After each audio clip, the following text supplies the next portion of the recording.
গোপালগঞ্জে বিএনপির নতুন সদস্য সংগ্রহ ও এক কর্মী সভা অনুষ্ঠিত হয়েছে। গতকাল মঙ্গলবার বিকেলে শহরের লঞ্চঘাট বিএনপি কার্যালয়ে জেলা বিএনপির যুগ্ম আহ্বায়ক মেজর অবসর ওহিদুল হক মোল্লার সভাপতিত্বে প্রধান অতিথি হিসেবে উপস্থিত ছিলেন গোপালগঞ্জ জেলা বিএনপির সাবেক সভাপতি এম.এইচ. খান মঞ্জু।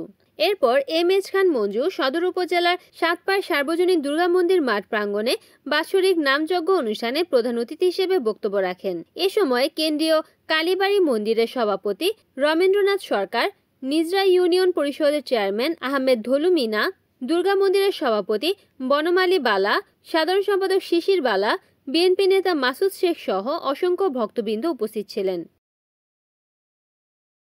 রিপোর্ট করেছেন গোপালগঞ্জ প্রতিনিধি হাবিবুল্লাহ খান হাবিব, এনএন টিভি।